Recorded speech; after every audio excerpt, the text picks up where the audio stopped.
सोचो, एक ऐसी कंपनी जो एक फेल्ड मूवी ड्रीम से शुरू हुई, जहां दो भाई सिर्फ एक छोटा सा फूड स्टोर चलाना चाहते थे और एक सेल्समैन जो 52 साल की उम्र में भी अपनी लाइफ का सबसे बड़ा रिस्क लेने वाला था। ये कहानी सिर्फ बर्गर्स और फ्राइज की नहीं, ये कहानी है system, speed, obsession with perfection की। एक ऐसी जर्नी जहां एक सिंपल किचन एक्सपेरिमेंट ने दुनिया का सबसे powerful fast food empire create कर दिया। आज मैकडोनल्ड हर कंट्री, हर कल्चर का हिस्सा बन चुका है, लेकिन इस गोल्डन लोगो के पीछे छुपी एम्बिशन, कॉन्फ्लिक्ट और विजन का भारी इंटेंस कहानी। तो चलिए शुरू करते हैं मैकडोनल्ड की असली कहानी, जहां एक आइडिया, एक सिस्टम और एक आदमी ने दुनिया का खाने का तरीका ही बदल दिया। रिचर्ड और मॉरिस मैकडोनल्ड का सपना शुरू से ही मूवी से जुड़ा हुआ था। दोनों भाई फिल्म मेकिंग बिजनेस में अपना फ्यूचर देख रहे थे। इसी विजन के साथ उन्होंने एक थिएटर भी खरीदा, लेकिन रियलिटी हमेशा प्लान के हिसाब से काम नहीं करती। बिजनेस एक्सपेक्टेड रिजल्ट नहीं दे पाया और आखिरकार उन्हें अपना थिएटर बंद करना पड़ा। ये उनके लिए एक टफ फेज था, लेकिन यही मोमेंट उनकी लाइफ का टर्निंग पॉइंट भी बन गया। उस वक्त अमेरिका में fast food industry rapidly grow कर रही थी। लोग क्विक, अफोर्डेबल और टेस्टी फूड की तरफ अट्रैक्ट हो रहे थे। मार्केट को ऑब्जर्व करते हुए रिचर्ड और मॉरिस ने एक बोल्ड डिसीजन लिया, एक फूड स्टोर स्टार्ट करने का।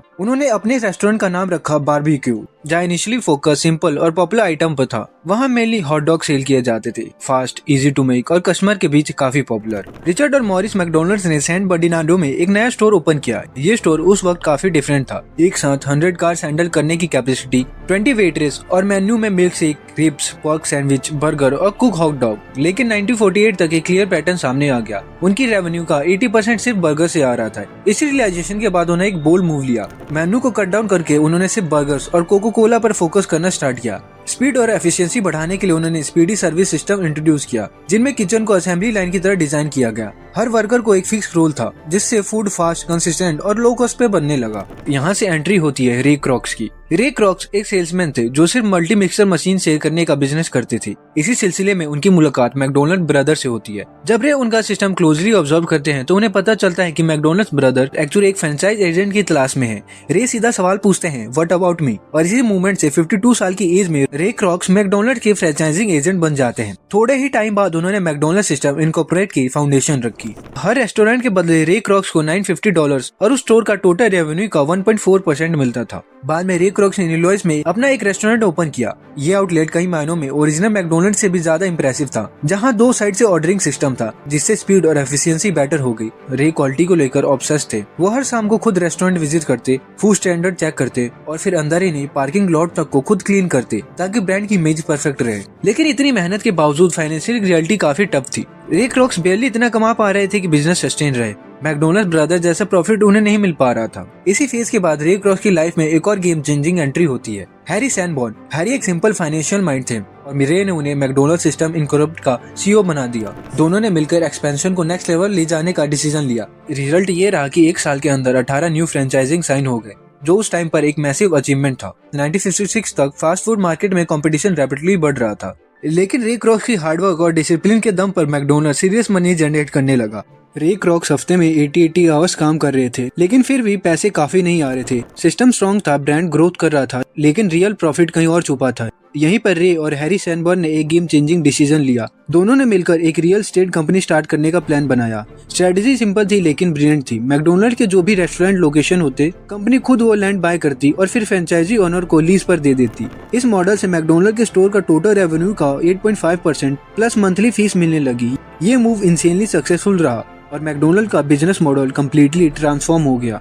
1960 तक मैकडोनल्ड्स के 228 रेस्टोरेंट हो चुके थे और कंपनी ऑलमोस्ट हर रेस्टोरेंट के नीचे एक लैंड ऑन कर रही थी। अब पावर क्लियरली शिफ्ट हो चुकी थी। इसी स्टेज पर रे क्रॉक्स ने एक फाइनल डिसीजन लिया, मैकडोनल्ड ब्रदर्स से कम्प्लीटली कंट्रोल लेने का। हैरी सैनबर्न की हेल्प से रे क्रॉक्स ने मैकडोनल्ड्स को 2.7 मिलियन में बाई आउट कर लिया, जो आज के टाइम पे लगभग 28 मिलियन के बराबर होता है। इसी डील के साथ मैकडोनल्ड ऑफिशियली रे क्रॉक्स के हाथों में आ गया। डील फाइनलाइज होने के बाद एक इम्पोर्टेंट प्रॉब्लम बाकी थी। मैकडोनल्ड ब्रदर्स ने अपने ओरिजिनल मैकडोनल्ड रेस्टोरेंट रे क्रॉक्स से हैंड ओवर करने से मना कर दिया। उन्होंने उस आउटलेट का नाम चेंज करके द बिग एम रख दिया। ये डिसीजन रे क्रॉक्स के लिए शॉकिंग और फ्रस्ट्रेटिंग था, क्योंकि ये स्टोर मैकडोनल्ड्स की ओरिजिन का सिंबल था। रे क्रॉक्स कॉम्प्रोमाइज के मूड में नहीं थे। उन्होंने एक एग्रेसिव और कैलकुलेटेड मूव लिया। द बिग एम से सिर्फ एक ब्लॉक दूर एक brand new McDonald restaurant open कर दिया। अब competition directly face to face था। एक तरफ द बिग एम और दूसरी तरफ मैकडोनल्ड्स का powerful system, fast service, consistent quality, strong branding और लॉयल कस्टमर्स। रिजल्ट प्रैक्टिकेबल था। द बिग एम मैकडोनल्ड्स के स्टैंडर्डाइज मॉडल के सामने टिक नहीं पाया। कस्टमर नेचुरली मैकडोनल्ड्स की तरफ शिफ्ट होने लगे। इस पॉइंट के बाद मैकडोनल्ड्स ब्रदर कंप्लीटली पिक्चर से आउट हो गए और रे क्रॉक्स के रास्ते में कोई ऑब्स्टेकल नहीं बचा था। अब जब फुल कंट्रोल रे क्रॉक्स के पास आ चुका था तो कंपनी ने ग्रोथ के नेक्स्ट फेज पर फोकस किया। Branding, advertising. मैकडोनल्ड्स ने पहली बार लार्ज स्केल मार्केटिंग पर सीरियस इन्वेस्टमेंट करना शुरू किया। इसी दौरान इंट्रोड्यूस हुआ एक ऐसा कैरेक्टर जो आगे चलकर ब्रांड का पहचान बन गया, रोनाल्ड मैकडोनल्ड्स। रोनाल्ड मैकडोनल्ड्स एक फ्रेंडली, फन और कलरफुल जोकर के रूप में डिजाइन किया गया, जिसका मेन पर्पस था किड को अट्रैक्ट करना। धीरे धीरे रोनाल्ड मैकडोनल्ड्स हर मैकडोनल्ड्स स्टोर का परमानेंट मास्कोट बन गया।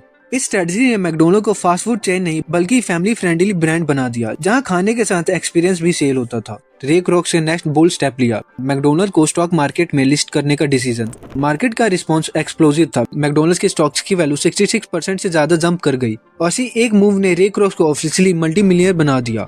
अब मैकडोनल्ड सिर्फ एक फास्ट फूड बिजनेस नहीं रहा बल्कि एक पावरफुल कॉर्पोरेट ब्रांड बन चुका था। लेकिन इस फेज में एक इंपॉर्टेंट शिफ्ट हुआ। कंपनी के फाइनेंशियल आर्किटेक्ट हैरी सैनबर्न ने सीईओ पोस्ट से रिजाइन कर दिया।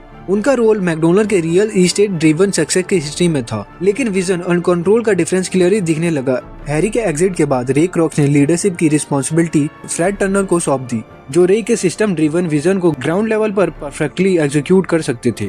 उनकी अपॉइंटमेंट के साथ मैकडोनल्ड्स ने एक नए कॉर्पोरेट एरा में एंटर किया। सीईओ बनने के बाद फ्रेड टर्नर ने मैकडोनल्ड के विजन को ग्लोबल स्केल पर ले जाना स्टार्ट किया। उनका पहला मेजर इंटरनेशनल बैट था जापान, और ये मूव परफेक्टली वर्क कर गया। जापान मार्केट में मैकडोनल्ड्स की एक्सेप्टेंस ने प्रूव कर दिया कि ये ब्रांड सिर्फ अमेरिका तक लिमिट नहीं है बल्कि वर्ल्ड वाइड रेप्लिकेट हो सकता है। जापान के सक्सेस के बाद मैकडोनल्ड्स ने एक के बाद एक इंटरनेशनल मार्केट में एंट्री लेनी शुरू कर दी, ऐसा कुछ जो उस टाइम पर उनके कॉम्पिटिटर इमेजिन भी नहीं कर पा रहे थे। फ्रेड टर्नर का फोकस क्लियर था, same system, same quality, same experience, चाहे रेस्टोरेंट किसी भी कंट्री में हो।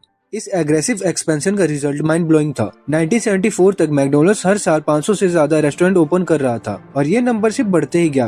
ग्रोथ इतनी फास्ट थी कि कंप्यूटर रेस में काफी पीछे छूट गए। फ्रेड टर्नर की लीडरशिप में मैकडोनल्ड्स एक अमेरिकन फास्ट फूड ब्रांड से ट्रांसफॉर्म होकर ग्लोबल फूड एम्पायर बन चुका था, जिसकी स्केल, स्पीड, कंसिस्टेंसी दुनिया पहले कभी नहीं देखी थी। लेकिन इतनी मैसिव ग्रोथ के साथ मैकडोनल्ड्स को क्रिटिसिज्म और चैलेंजेस का सामना करना पड़ा। हेल्थ और लाइफस्टाइल कंसर्न ने ब्रांड को ग्लोबल स्पॉटलाइट में ला दिया। सुपर साइज मी जैसे केसेस ने फास्ट फूड कल्चर और उनके लॉन्ग टाइम इम्पैक्ट पर सीरियस डिस्कशन स्टार्ट कर दी। इस डॉक्यूमेंट्री के बाद मैकडोनल्ड्स को अपने मेन्यू, पोर्शन साइजेस और मार्केटिंग स्ट्रेटेजी पर रीथिंक करना पड़ा, जिससे ब्रांड का एक नया मोर रिस्पॉन्सिबल फेज शुरू हुआ। इस सब के बावजूद रे क्रॉक्स की लेगेसी अनडिनाइबल है। रे क्रॉक एक ऐसे विजनरी है जिन्होंने डिसिप्लिन, कंसिस्टेंसी और सिस्टम थिंकिंग के थ्रू एक सिंपल रेस्टोरेंट आइडिया को वर्ल्ड वाइड फिनोमेना बना दिया। उनका फोकस सिर्फ खाना बेचना नहीं बल्कि एक ऐसा सिस्टम बनाना था जो हर जगह सेम स्टैंडर्ड डिलीवर करे। आज मैकडोनल्ड सिर्फ एक फास्ट फूड चेन नहीं बल्कि एक मॉडर्न बिजनेस, ब्रांडिंग और ग्लोबल एक्सपेंशन का बेंचमार्क है। ये कहानी सिर्फ बर्गर की नहीं, ये कहानी है विजन, एग्जीक्यूशन, जो रे क्रॉक्स ने दुनिया को दिखाया।